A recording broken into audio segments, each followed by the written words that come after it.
Nunca imaginé que algo así pudiera existir. De todas las cosas horribles que había visto desde el inicio del fin del mundo, esta era la más aterradora. 5 perros, o lo que alguna vez fueron perros, nos tenían rodeados. Sus cuerpos estaban marcados por la putrefacción, pero sus ojos seguían ardiendo con una ferocidad imposible. Su piel colgaba en algunos lugares, dejando ver músculos oscuros y nervios expuestos. No gruñían, solo nos observaban, acechándonos con una calma inquietante, como si ya supieran que éramos suyos. Mi cuerpo no reaccionaba. Estaba paralizado, mi mente en blanco. John, ¿qué hacemos? La voz de Raúl temblaba. No porque dudara, sino porque, al igual que yo, entendía que estábamos atrapados. No supe qué responder. Mi garganta se cerró, mi respiración era errática y mi corazón latía con una fuerza dolorosa en mi pecho. Cada segundo que pasaba, los perros avanzaban, con pasos lentos pero seguros, reduciendo el espacio entre nosotros. Raúl no pudo soportarlo más. La presión, el miedo, el instinto de supervivencia. Sin dudarlo, levantó su arma y disparó.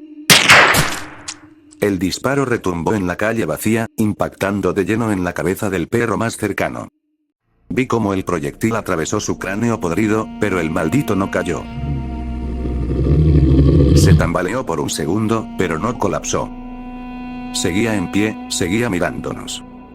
No puede ser, murmuró Raúl, con la voz quebrada. En ese instante, supe que la única opción era luchar. Si íbamos a morir, al menos lo haríamos peleando. Espalda con espalda. Ordené, obligándome a reaccionar.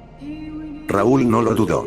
En un movimiento rápido, se pegó a mi espalda y comenzamos a disparar.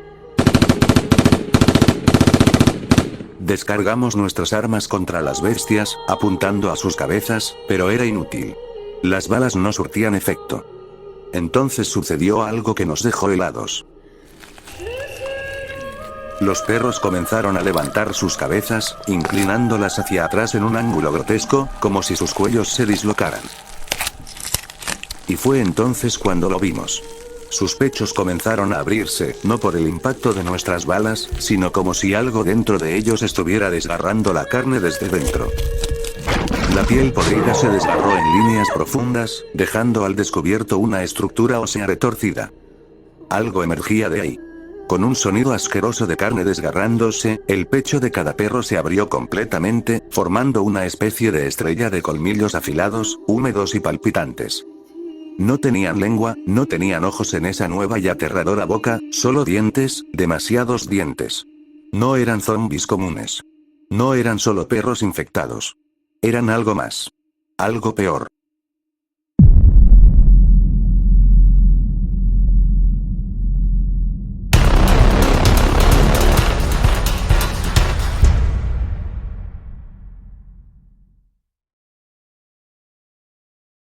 Capítulo 16. Aliados en la luz, condenados en la oscuridad.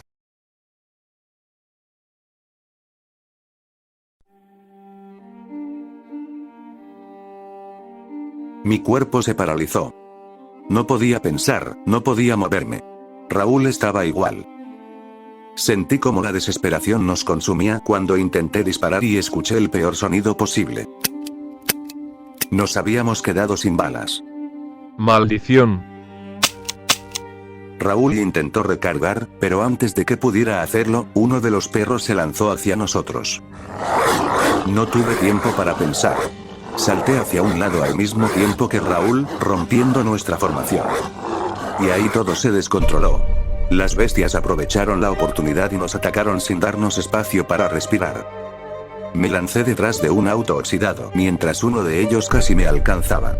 Vi de reojo como Raúl golpeaba con su rifle a uno de ellos, pero el perro ni siquiera reaccionó. Saqué mi cuchillo de mi bota derecha. Lo clavé con todas mis fuerzas en el costado de uno de los perros. La hoja entró sin resistencia, pero el animal no mostró ninguna señal de dolor. No les afecta nada. Grité, sintiendo un nudo de pánico en la garganta. Cuando me di cuenta, ya estábamos separados. Raúl tenía 3 de esos monstruos frente a él. Yo tenía 2. Mi mente estaba en blanco. No había una estrategia. No había un plan. Solo quedaba el miedo y el instinto de sobrevivir. Uno de los perros corrió hacia mí. Su mandíbula estrellada se abrió como una flor maldita y saltó hacia mí. Cerré los ojos. El impacto me hizo caer de espaldas. Sentí un peso muerto sobre mí. Abrí los ojos. El perro estaba sobre mi pecho, pero esta vez sin vida. Respiré con dificultad, intentando procesar lo que acababa de pasar. El segundo perro ya venía hacia mí.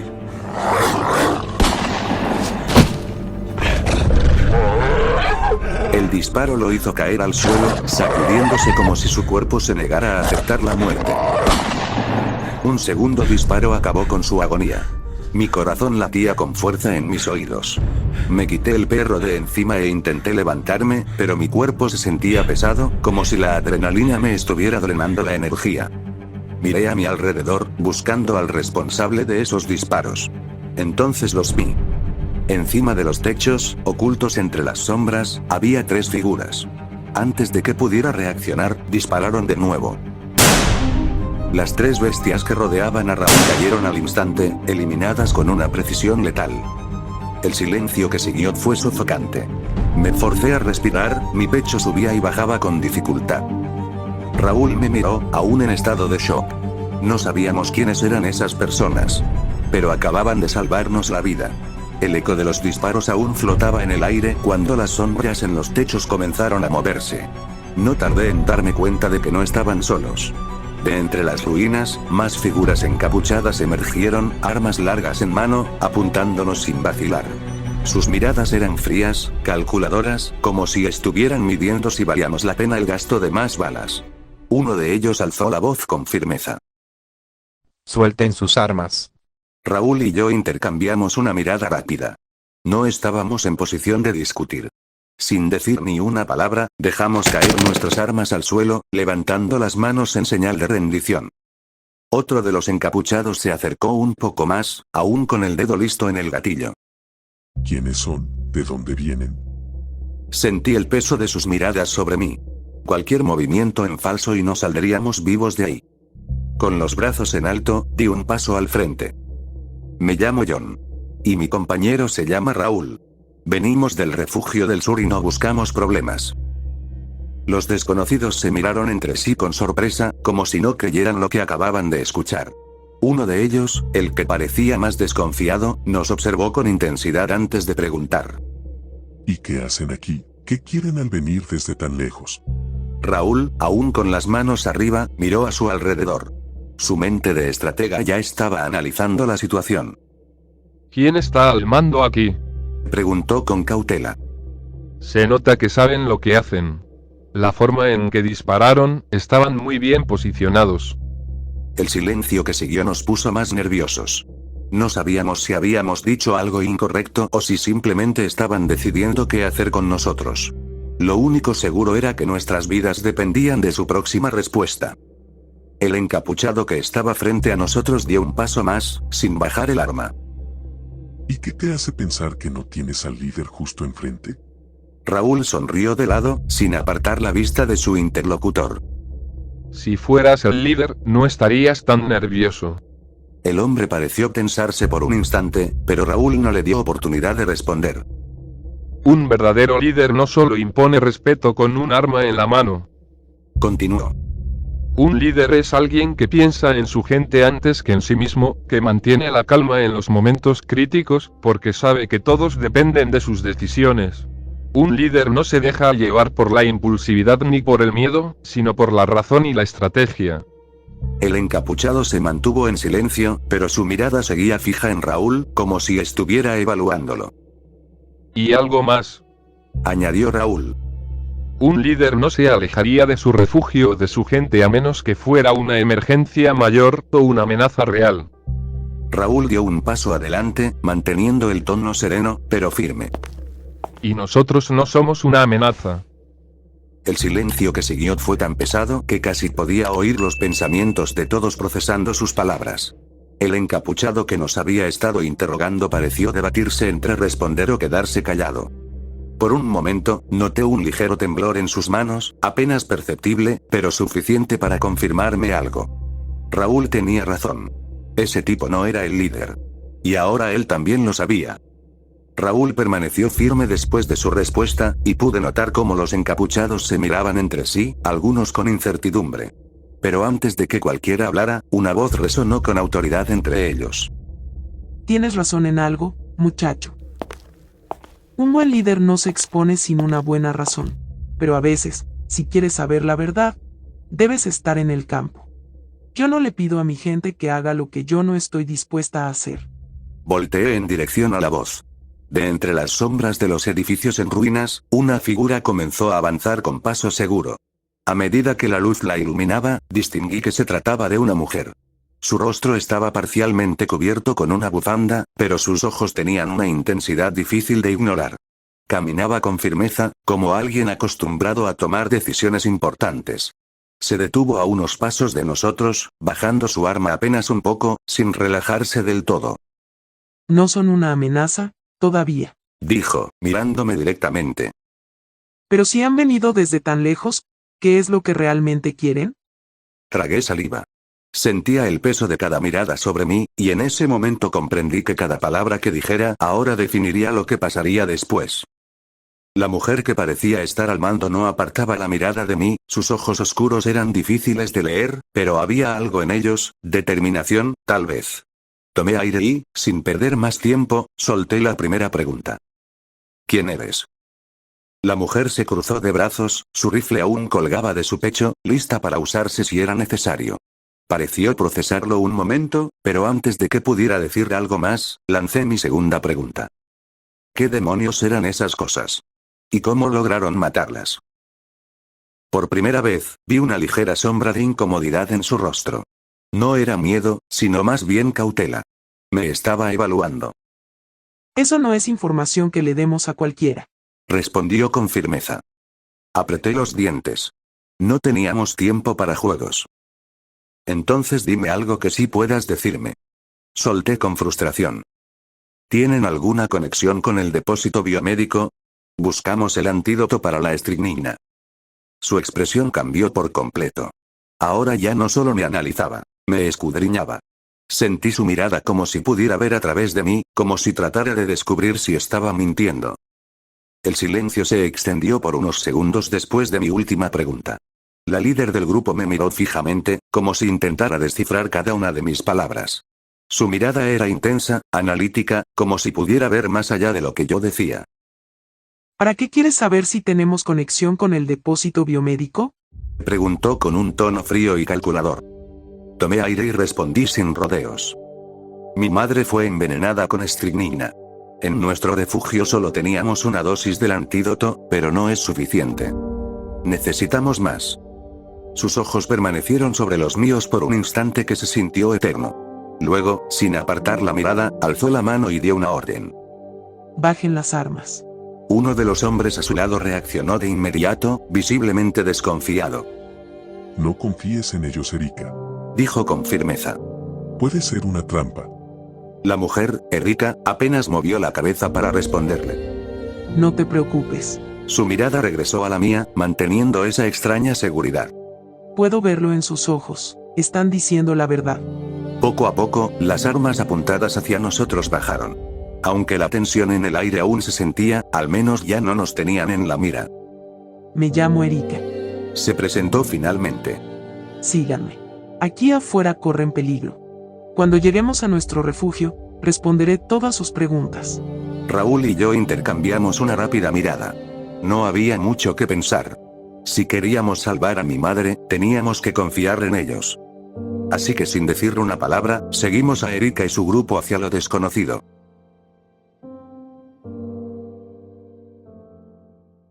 «30 minutos después.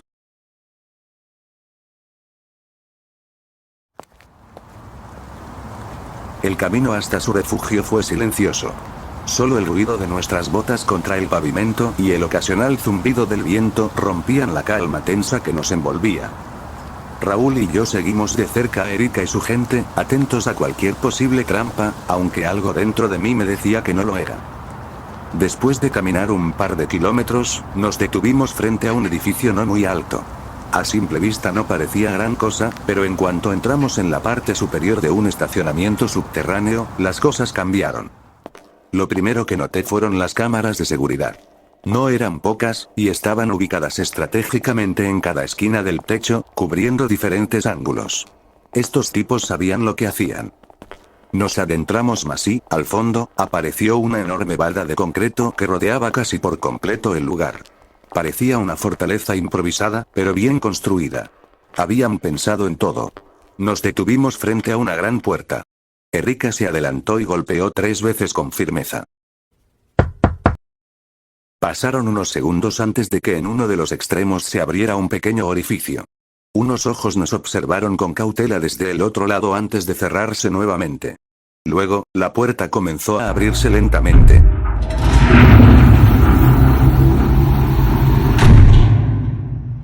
Lo que vi al otro lado me dejó sin palabras.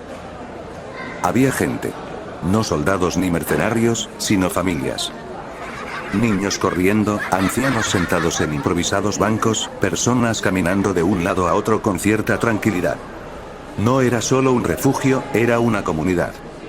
Erika se giró hacia nosotros y habló con orgullo en su voz.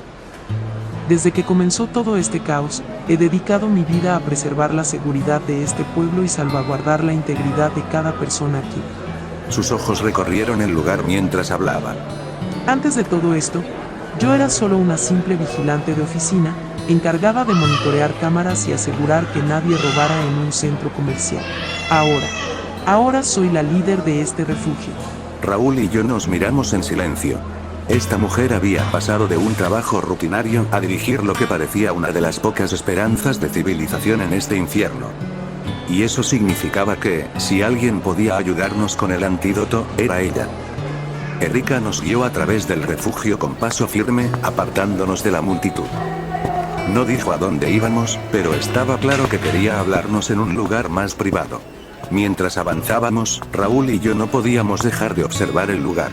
Este refugio no solo estaba bien estructurado, sino que también tenía un aire de comunidad y seguridad que no había visto desde que todo se fue al demonio. Después de unos minutos de caminata, Erika rompió el silencio. Lo que enfrentaron allá afuera, no eran simples perros infectados. Dijo con seriedad. Aquí los llamamos TZ y Bolón Caakal, que en nuestro idioma significa perros demonios. Nos miró de reojo, esperando ver si comprendíamos el peso de lo que decía. ¿Perros demonios?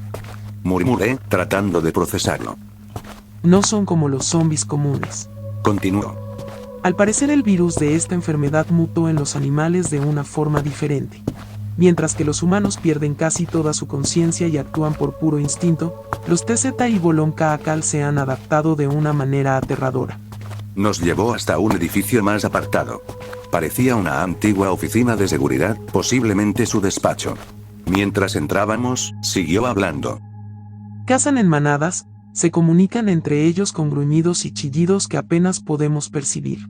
No se mueven sin sentido como los zombies humanos, planean, rodean a su presa y atacan en sincronía.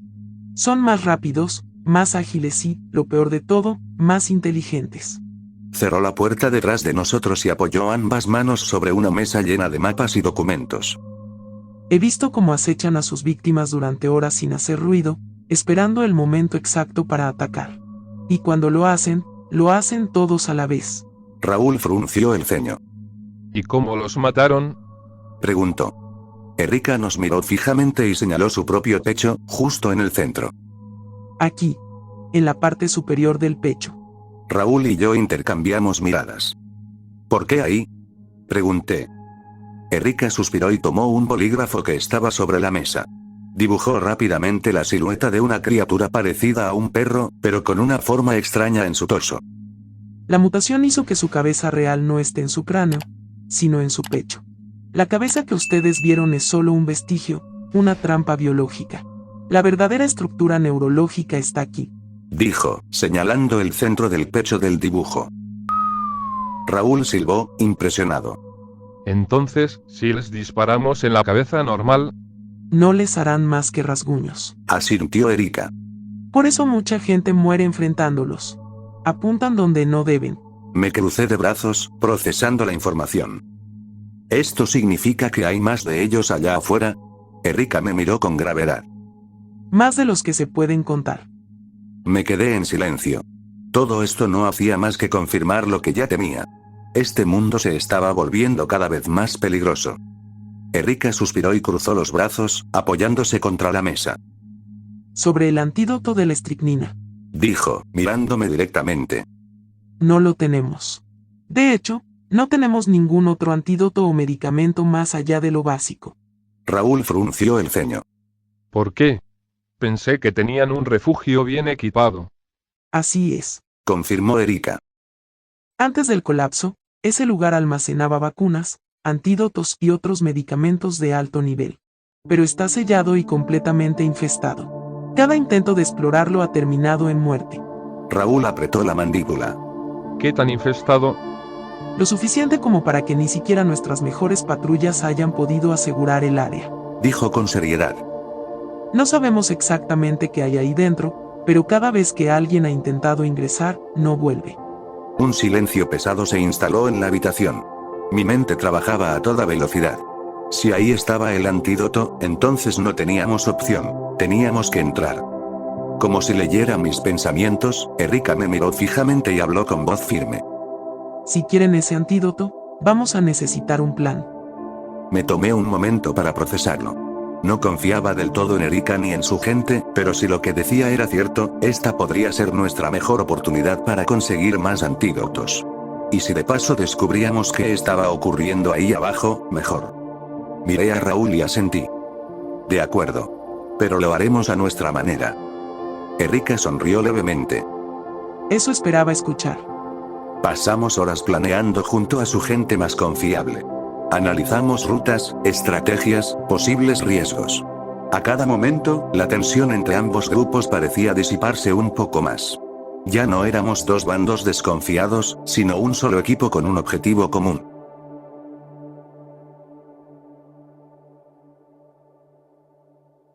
Una hora después.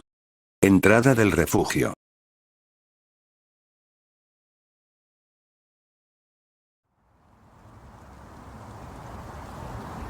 El viento helado barría el polvo sobre el asfalto agrietado.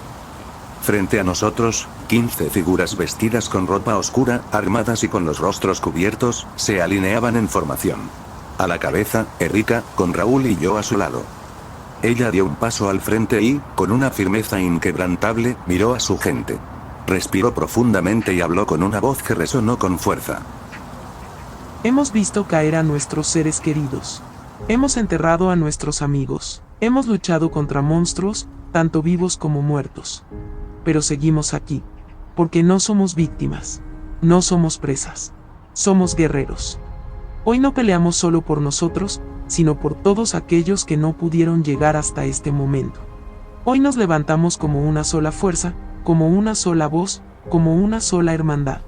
Ustedes son mi familia, y en una familia nadie se queda atrás. No importa lo que encontremos allá afuera, no importa lo que intenten hacernos. Nadie se separa del grupo, nadie baja la guardia, y sobre todo, nadie lucha solo. Confíen en sus hermanos, confíen en sus armas, confíen en su instinto. Pero, sobre todo, confíen en que esta noche regresaremos con vida. Y confíen en ellos. Señaló a Raúl y a mí. Porque hoy, estos forasteros dejan de ser extraños. Hoy son nuestros hermanos de armas. Un murmullo de aprobación recorrió el grupo. Algunos asintieron, otros ajustaron sus armas. Por primera vez desde que llegamos, sentí que ya no éramos extraños en este lugar. Raúl me miró de reojo y sonrió apenas. Vaya forma de hacer una entrada. Susurró. Yo solo apreté el puño alrededor de mi rifle. Estábamos listos. Salimos del refugio en completo silencio, avanzando en formación cerrada por las calles desoladas. A nuestro alrededor, el viento silbaba entre las estructuras, arrastrando el eco de un mundo que ya no existía. Erika caminaba al frente, con su rifle colgado al hombro y la mirada fija en el horizonte. Detrás de ella, 15 de sus hombres encapuchados se movían con precisión, revisando cada esquina, cada callejón, asegurándose de que el camino estuviera despejado. Raúl y yo íbamos en el centro del grupo, atentos a cualquier movimiento sospechoso. Mientras avanzábamos, Raúl rompió el silencio con una pregunta. Erika, ¿cuántas veces han intentado entrar a las bóvedas? 3. Respondió sin voltear. ¿Y cuántos lograron salir? Erika tardó en responder. Sus pasos se volvieron más pesados, como si la pregunta trajera consigo un peso emocional difícil de cargar. Nadie. Raúl frunció el ceño. ¿Nadie? ¿Ni siquiera alguno herido? Nada. Todos los que entraron desaparecieron. Sus palabras me helaron la sangre. La idea de que un grupo entero de personas pudiera simplemente desvanecerse sin dejar rastro no tenía sentido. ¿Sabes qué pasó ahí dentro?, pregunté. Erika negó con la cabeza. No exactamente. Solo sabemos que entraron y nunca regresaron. Mi mejor amigo fue uno de ellos. Su tono era frío, pero pude notar la tristeza en su voz. Lo que fuera que estuviera dentro de ese edificio, no solo se había llevado a sus hombres, sino también a alguien importante para ella. El grupo se detuvo de golpe. Habíamos llegado. Frente a nosotros, el edificio biomédico se alzaba como una sombra en la noche. Su fachada estaba dañada, con vidrios rotos y grafitis cubriendo lo que alguna vez fue un complejo moderno. En la entrada, los restos de una barricada improvisada indicaban que alguien había intentado contener lo que sea que estaba dentro. Nos comunicamos en señas. Uno de los encapuchados avanzó con cautela, inspeccionando los alrededores. Después de un minuto de silencio, levantó la mano, la señal para avanzar. Nos movimos en formación, atentos a cualquier sonido.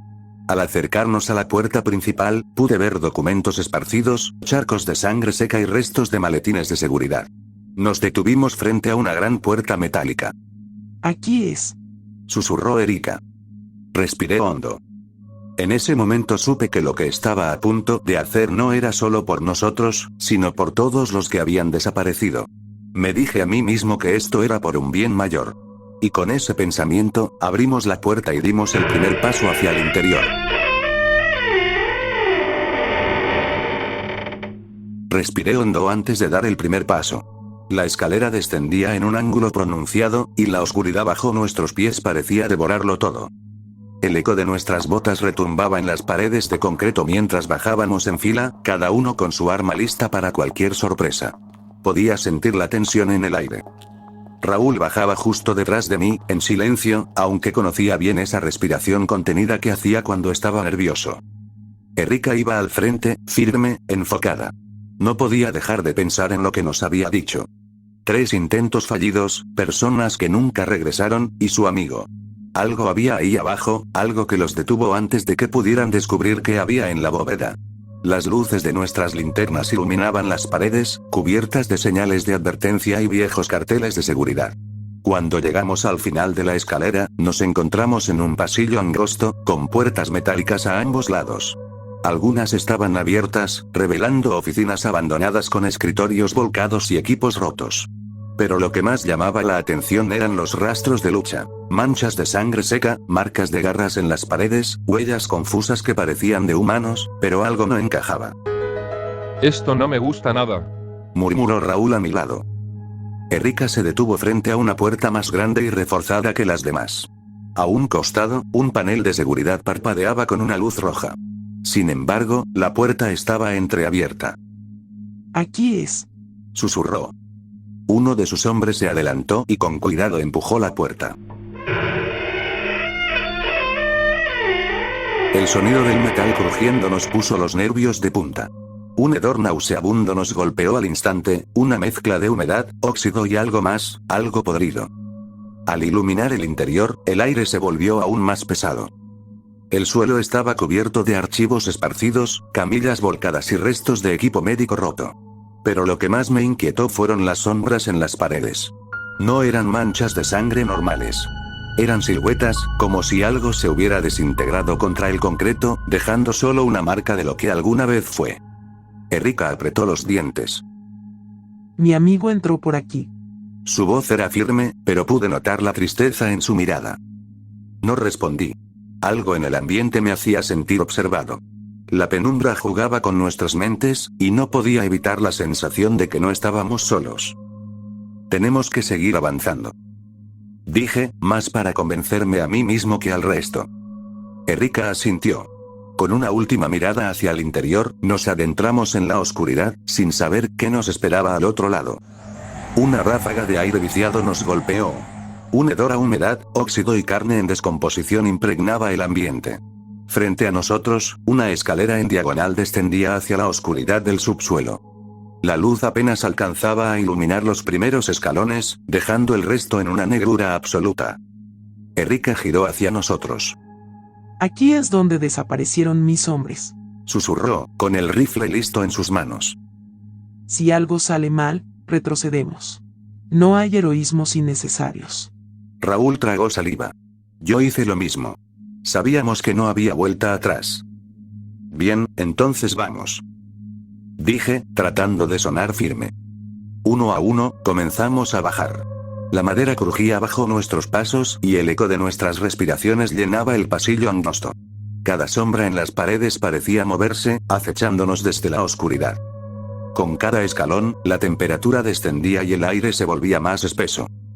Pasaron unos segundos, o quizás minutos, el tiempo era difícil de medir ahí abajo, hasta que nuestros pies tocaron el suelo firme del nivel subterráneo. Erika hizo una señal con la mano y los encapuchados se dispersaron en formación.